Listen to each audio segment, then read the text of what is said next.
नमस्कार, मैं हूं प्रशांत द्विवेदी। S7 के संवाद कार्यक्रम में आपका बहुत बहुत स्वागत है। आज हमारे साथ में अशोक सिंह परिहार हैं, जो कि जिला अध्यक्ष हैं जनसत्ता लोकदल पार्टी के। बहुत बहुत स्वागत है आपका हमारे खास कार्यक्रम संवाद में। जी प्रशांत जी, सादर प्रणाम प्रशांत जी। थैंक यू आपको स्टूडियो पर। जी।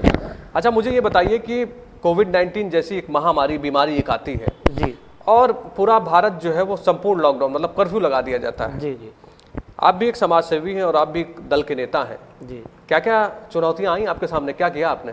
चुनौतियाँ जो भी आई हमारे आदरणीय राजा भैया एवं आदरणीय गोपाल भैया के द्वारा पूरे रायबरेली जिले में जी हर ब्लॉकों में जी मेरे पार्टी के जितने भी कार्यकर्ता हैं बिल्कुल जो है लगे हुए थे। किट बांट रहे थे, मास्क बांट रहे थे और खाने पीने की सामग्री बांट रहे थे।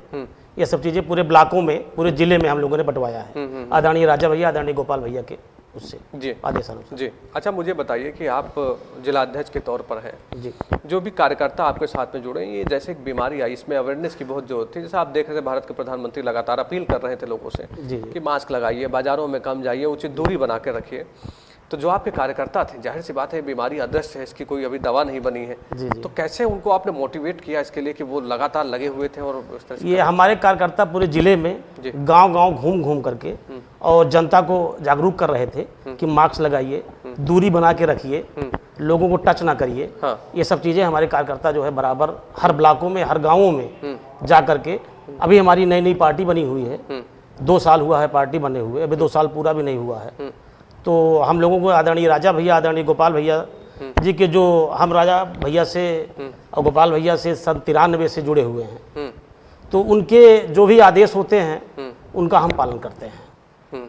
ठीक बात है। तो मैं यही समझना चाह रहा हूँ कि जो कार्यकर्ता थे जी। उनको कैसे आपने प्रेरणा दी कि नहीं भाई ठीक है, अभी अब बीमारी तो है जी, लेकिन समाज में उतरना है, जागरूक भी करना, जागरूक करने के साथ साथ अपना भी बचाव रखना। और जी, आप भी जी। जिस तरह से फील्ड में लगे हुए थे अपने कार्यकर्ताओं के द्वारा, जी, जी, जी। तो मुझे 2-3-4 लोगों के नाम भी बताइए और उसके बाद मुझे बताइए कि आपने उनको क्या मोटिवेशन दिया, क्या उनको बताया कि कैसे फील्ड पे काम करना है। हमारे जो है जैसे वेद घई जी हैं, जी हमारी जो है महिला अध्यक्ष रुचि सिंह हैं, मीडिया प्रभारी पिंटू जी हैं, और नीरज सिंह विधानसभा अध्यक्ष हैं ऊंचाहार के, कामेन सिंह जो है बछरावा के हैं, वहाँ के जो है विधानसभा सरैनी के उपाध्यक्ष हैं। जी। इन सब लोगों ने काफ़ी सहयोग किया हमारी पार्टी के साथ और हमारे कंधा कंधा मिला करके चले। और कोविड-19 के लिए हम लोगों ने पूरा प्रयास किया कि कोई जो है मतलब किट किसी को ना छूटे। किट बराबर हम लोग किट बांट रहे थे, मास्क बांट रहे थे। आदरणीय राजा भैया के यहाँ से हमको दिया गया था बांटने के लिए। अच्छा। पूरे ब्लॉकों में हम लोगों ने बांटा था। अच्छा जी। मतलब पार्टी के द्वारा जो है ये पार्टी के द्वारा, आदरणीय राजा भैया के द्वारा हम लोगों को किट दी गई थी, जो हमने पूरे ब्लॉकों में बंटवाया है अपने कार्यकर्ताओं के साथ। टीम पूरी लगी थी टीम। ठीक है। अच्छा, मुझे ये बताइए कि पार्टी को कैसे देखते हैं आप रायबरेली में आप इसको लीड कर रहे हैं इस पार्टी को, जी जी। तो क्या लगता है आपको कि भी कितना विस्तार करना बाकी है और किस तरह से रणनीति बना रहे हैं कि आगे क्या करना है, प्लान क्या है आपका? हमारा प्लान ये है कि हम पूरी प्रदेश की जितनी भी सीटें हैं, पूरी सीटों में चुनाव लड़ेंगे। हमारे आदरणीय राजा भैया का जैसा दिशा निर्देश होगा उसी का हम लोग पूरा पालन करेंगे। रायबरेली की जो टीम है उसको संगठित करने का पूरा हम लोग ध्यान दे रहे हैं और पूरी टीम हमारे कंधा पे कंधा मिला के काम कर रही है हमारे साथ। कोई वो नहीं है। अच्छा, ठीक है। आप सबसे बड़ी बात तो भाई देखिए, पार्टी की बात आपने कही है ना, और राजा भैया जी के बारे में खुद ही बहुत कुछ पता है कि वो किस तरह से समाज सेवा से भी जुड़े हुए। उनके पिताजी के बारे में देखिए आप, बहुत सारी चीज़ें निकल के आती हैं। और जैसी ये महामारी थी उसमें कहीं ना कहीं लोगों को एक तरह से सामंजस्य बना के चलना था। बीमारी से बचने का भी अभी भी इसकी कोई दवा नहीं बनी है। जी जी।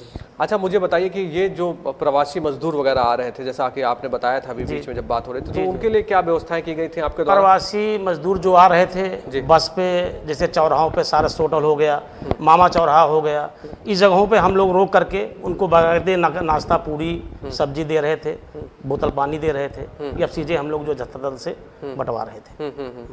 इसके अलावा भी बहुत सारी मूलभूत आवश्यकताएं होती हैं, जैसे राशन बांटने की बात आई सामने जी कि वेद घई जी जो आपके हैं वो बता रहे थे कि हमारी पार्टी जो है इस समय जो है राशन भी बांट रही है। हाँ, राशन बांटने का काम हम लोगों ने किया है पूरा। हाँ, तो किन किन इलाकों में किया, कुछ बता सकते हैं, विस्तार से बता? जैसे जो है हम लोग जो है सरैनी साइड में किए हैं। हमारे उपाध्यक्ष जी कामेन जी हैं, वो बराबर आज भी कर रहे हैं। नीरज जी हैं, विधानसभा अध्यक्ष हैं, वो भी बराबर कर रहे हैं। वेद घई जी हमारे हैं, ये कर रहे हैं। ये सब लोगों ने जो है बराबर कोविड-19 के लिए काम कर रहे हैं। चलिए, अभी तो फिलहाल संघर्ष चल रहा है, अभी भारत में कोई दवा नहीं बनी। हालांकि भारत के प्रधानमंत्री मंच पर से इस बात को साफ करते हैं, स्पष्ट करते हैं कि 3 बड़ी कंपनियां जो इस पर काम कर रही हैं। जी जी। और जैसे हमारे वैज्ञानिक हरी झंडी देते हैं, हम एकदम तैयार हैं, हर तरह से तैयार हैं। अच्छा, ये संपूर्ण लॉकडाउन जब 3 महीने का होता है तो हम कहीं ना कहीं अपनी तैयारी भी कर लेते हैं, क्योंकि एकदम से कोई चीज़ जब सामने आती है, अगर हम तैयार नहीं होते तो एक तरह से समस्याओं का सामना तो करना पड़ता है। लेकिन अभी क्या है कि भारत पूरी तरह से संपूर्ण तैयार हो गया है। अभी आप हमारे यहाँ PPE किट बन रही है, हमारे यहाँ मास्क बन रहे हैं, सैनिटाइजर एक पर्याप्त मात्रा में, और इसको एक्सपोर्ट इंपोर्ट भी कर रहे हैं, बाहर भी भेज रहे हैं। जी। कैसे देखते हैं आप इस पूरी बात को, कैसे देखते हैं, क्या लगता है आपको? ये लगता है कि हम लोग जो कोविड-19 से लड़ रहे हैं, ये बराबर लड़ते रहेंगे, और इसकी दवा जब तक नहीं आ रही है तब तक हम लोग अपना बचाव करेंगे इससे, और बचते रहेंगे।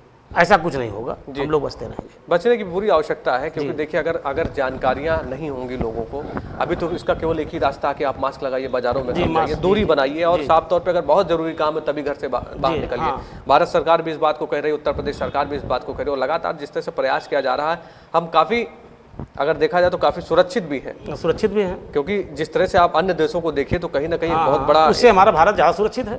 बिल्कुल बिल्कुल बिल्कुल। हम लोग सुरक्षा की दृष्टि से काम कर रहे हैं, जब ज़रूरत पड़ती है तब घर से निकलते हैं। नहीं, ठीक बात, अपने कार्यकर्ताओं से हमने बोल रखा है कि जरूरत पड़ने में घर से निकलिए और ज़्यादा से ज़्यादा लोगों की मदद करिए। बिल्कुल। हमारे आदरणीय भैया, राजा भैया जो है, आदरणीय गोपाल भैया, सन 93 से यही करते चले आ रहे हैं। हमारे यहाँ जो है गरीबों की शादी करवाते हैं राजा भैया। 101 कन्याओं की शादी हर साल होती है, तो बहुत इससे 93 से चला आ रहा है। मैं एक बार उधर से निकल रहा था, तो बहुत बड़ा आयोजन होता है। बहुत बड़ा आयोजन होता है। अच्छा, तो क्या रायबरेली में कुछ लेके इसको कोई प्लानिंग कर रहा है? अभी प्लानिंग हम कर रहे हैं, बराबर कर रहे हैं। आदरणीय राजा भैया ने आज भी हमसे कहा है जी कि आप जो है किसी को कोई दिक्कत हो तो आप तत्काल हमको बताइए, उसके बाद उसका दवा होगा, इलाज होगा। शादियाँ जो है कोई हमारे यहाँ सामूहिक शादियाँ होती है कुंडा में, कि कोई जो है यहाँ से तैयार होगा तो उसकी शादियाँ हम लोग वहाँ देंगे, वहाँ जो है रजिस्ट्रेशन होगा, उसकी शादी तय हो जाएगी, शादी होगा।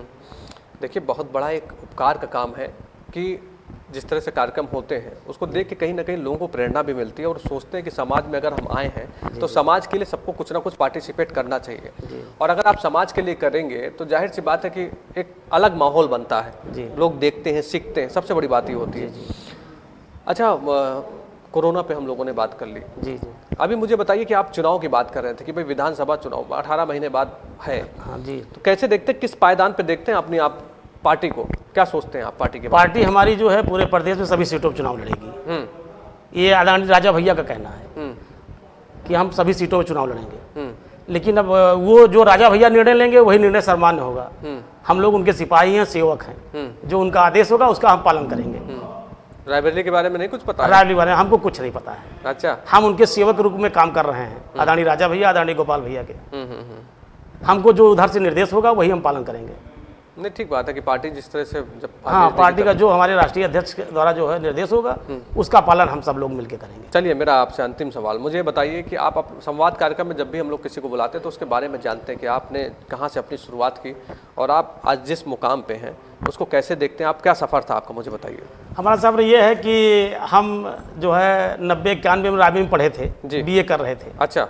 और आदरणीय राजा भैया, आदरणीय गोपाल भैया जो है, ये जो है आदरणीय राजा भैया 93 में चुनाव लड़े हमारे यहाँ से, कुंडा से। हम रहने वाले कुंडा के ही हैं। अच्छा। हाँ, कुंडा में जो है एक ब्लॉक जो है लगता है काला गांतर, ग्राम सभा कुशवापुर है हमारी। जी। हम वहीं के रहने वाले हैं। 93 से ही राजा भैया के साथ हम जुड़े हुए हैं। अच्छा। तो क्या आपने पढ़ाई यहाँ की, फिर आगे का क्या सफ़र था आपका? आगे सफ़र यह है कि हम राजा भैया पहला चुनाव लड़े, हमको अच्छा लगा, हम राजा भैया के साथ लग गए, और एक सेवक के रूप में राजा भैया के साथ हम आज तक लगे हुए हैं बराबर। चलिए, हम अध्यक्ष रहें या ना रहें, हम राजा भैया के वोटर हैं, इसी में अपने आप को हम सौभाग्यशाली मानता हूँ।